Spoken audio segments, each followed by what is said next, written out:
There is only one final for Ohio State, but as far as midterms go, this is as big as it gets. Ohio State, Penn State, it's coming up in a couple hours here in the Horseshoe. Good morning for the Keys on the podcast. That is Jeremy Birmingham. I am Austin Ward.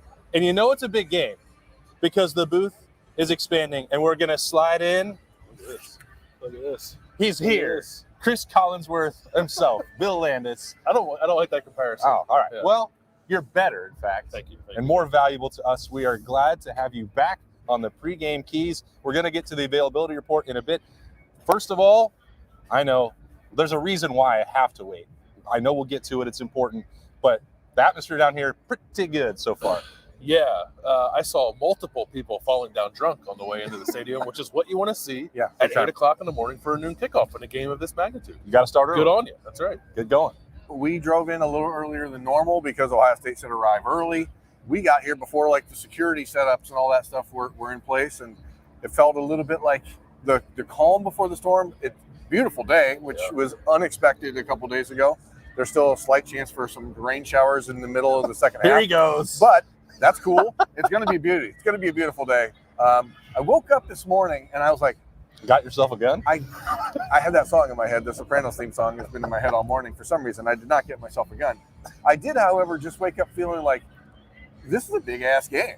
You know, like sometimes I think it's kind of weird because we just cover the team and we're not playing in the game, but it can be hard to get up for us for other games. And this one is not that way. There's a little different energy here. I didn't sleep last night. Wow.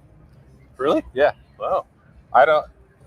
I was excited, and maybe it was like my body's still all messed up. Maybe that's part of the reason I've got a bad heartbeat going or something. I don't know. But yeah, I mean, there was juice. I was excited to come cover it. I said this to somebody the other day, just like there's only 3 games that really matter on Ohio State's schedule, and I know that that's like I don't mean that as a slight or offensive to the other opponents, but man, like in terms of high stakes, like legitimate slugfest chance that Ohio State, like, I mean, they're not a 20-point favorite in a game or more. Like this is one of those few ones that get the blood going. And it's obvious, it's critically important for the Big Ten East, for the Big Ten championship race, and for the college football playoff. And that's fun. So I'm ready to have fun. Yeah, I think what adds to it is the fact that like Penn State has played very well, but they've not really played anybody. So they're still like a what are they kind of thing. Are they really this good?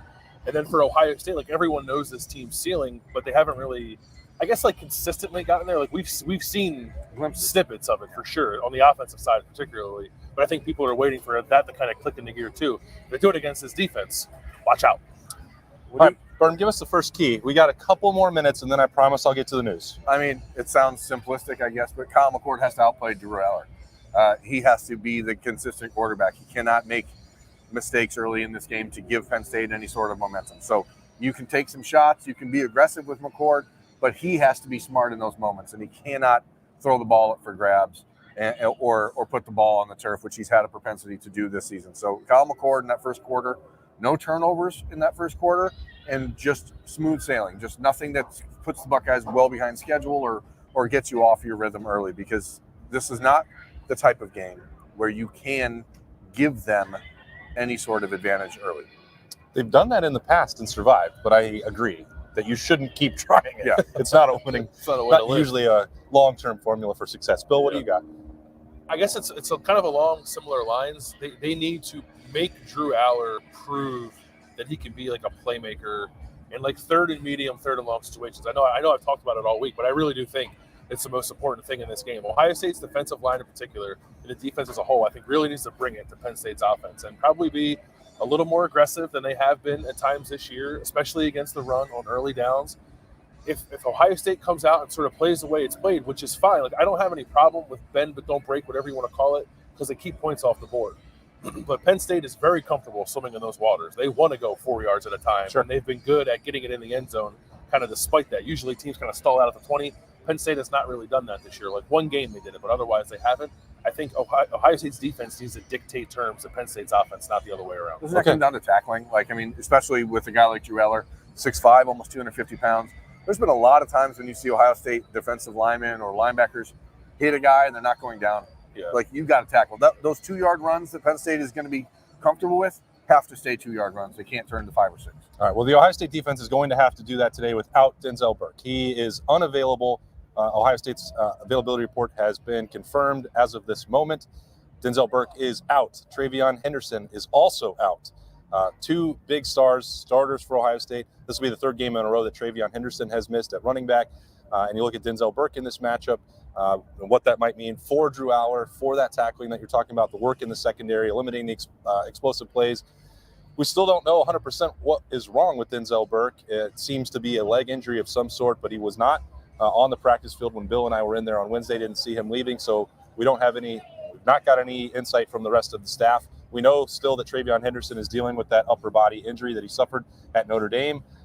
That one I think is a little odd to me because he was described as the last 2 weeks of being able to go if necessary. I'm not sure what could be more necessary than playing against Penn State, so we're going to dig into that. Emeka Egbuka is questionable, but Berm, the Travion Henderson factor, I'll just make that a key here. Like Chip Traynham was not listed on the availability report. We know that that was a head injury last week for him. Mayan Williams not listed as out. And then you have the Dallin Hayden situation. Ohio State's got to determine what they value most from those running backs. Bill wanted to see the running backs involved in the passing attack as a target out of the backfield. Ohio State still has this in their mind that the running back needs to be able to pick up blitzes and pass protect. Is that the priority, or does Dallin Hayden's vision and decisiveness mean if you want to run the ball, run it with Dallin Hayden? I think you can find situations to have both guys on the field. Sure. You can have Dallin Hayden and Chip Traynham, or Chip Traynham and Mayan Williams. You can do things like that if you're willing to do things like that. Now, that will take potentially a receiver off the field, but Emeka Egbuka is questionable. I don't think any of us expect him to play. He's going to come out here pregame and give it a shot and see how the ankle feels, but it seems unlikely based on the way he was moving around all week that he's going to be able to go out here and be successful in that endeavor. The question is, against a team like Penn State that we know is going to blitz a lot, they're going to bring it from different angles. Is Dallin Hayden capable of protecting Kyle McCord? And it seems pretty clear the staff doesn't believe that he is. So good news, Chip Traynham's here and he's available. Mayan Williams, as you said, is back, but it's not ideal because Travion Henderson is the guy that in the screen game, which is something that the Buckeyes are going to need today, is the most explosive guy. So I would love to get a better understanding of exactly what's going on with that injury because, as you said, 2 weeks ago we were told on this field against Maryland, we could use him if he needed to be used today, not a big deal. And now here we are 3 weeks later and he's still out. I think that screen game, I think, is still very much a part. Well, I'm assuming it will be part of the plan. I think it probably needs to be against a defense like this. I don't know that any of the running backs aside from Travion are ideal. Evan Pryor, I think, would be, but I don't think you want to put Evan Pryor in this kind of spot. So then sounds like you're ramping up to Xavier Johnson. Yeah, I think we're looking at a game where we maybe whatever you thought Xavier Johnson might do, maybe add a couple of touches on top of that. You can also throw tight end screens. Like I think maybe you add on to whatever you thought Kate Stover was going to do. And I do think Ohio State's going to play a lot of 12 personnel in this game. I thought that no matter what, even if Emeka Egbuka was 100% healthy, I think they still play with 2 tight ends because of this pass rush. We've not really seen them throw the ball to G. Scott like much. But I'd say like 4 targets all year. Right. I know I made a prediction a couple weeks ago that it would happen. I don't think they threw him a ball. Well, they did one time. It was Devin Brown. Oh, Devin Brown. Yeah, kind of a bad throw. Like I'm not making a prediction here, but if you're thinking along the lines that you save some stuff for a game like this, maybe an involvement of G. Scott could be that thing. All right, so that's the availability report. And to go along with the G. Scott conversation, Joe Royer is also out and unavailable for Ohio State today. So back over to the defense. I think, again, this is a game where the special players have to meet the moment. JT Tuimoloau did that last year against Penn State. You know, Larry Johnson talked about it publicly a couple weeks ago, like during the Notre Dame game, checking with the guys, are you ready to keep going? Can you keep doing it? So that he didn't have to rotate when he really wanted to. And JT and Jack said, nope, we're good to go. And they proved it on the last drive of the game, JT specifically.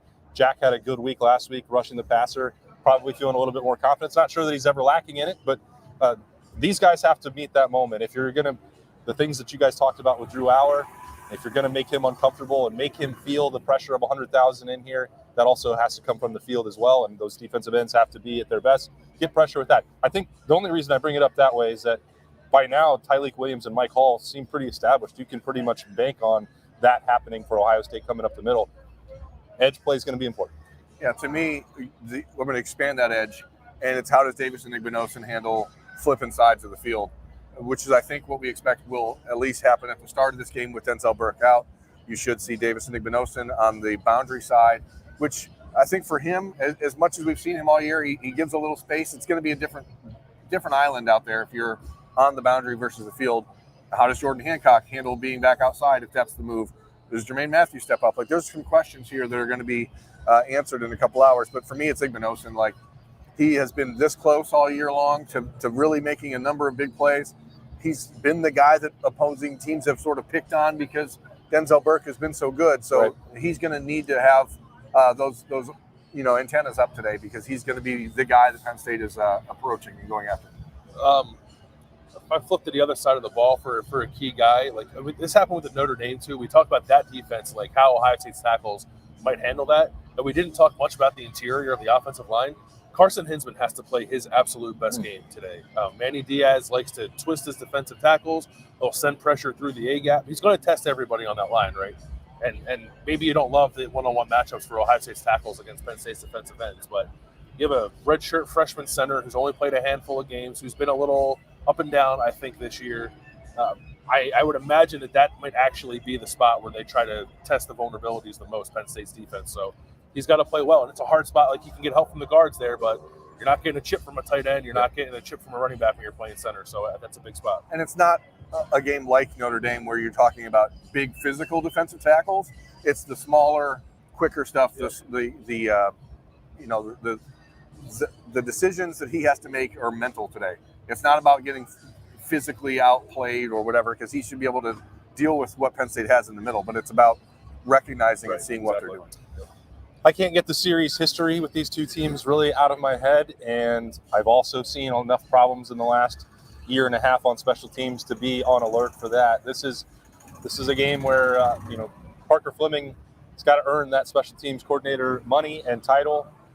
You can't have kickoff returns for touchdown. You can't have punts blocked. You can't have field goals blocked. You can't miss extra points. You can't line up wrong. You can't botch snaps. You can't poorly execute a fake and get stuffed. Like, that's a long list of things. That touches basically every part of special teams for Ohio State, and Penn State has been a beneficiary of that a couple times in the past, and it led to a pretty memorable upset now, was that 7 years ago?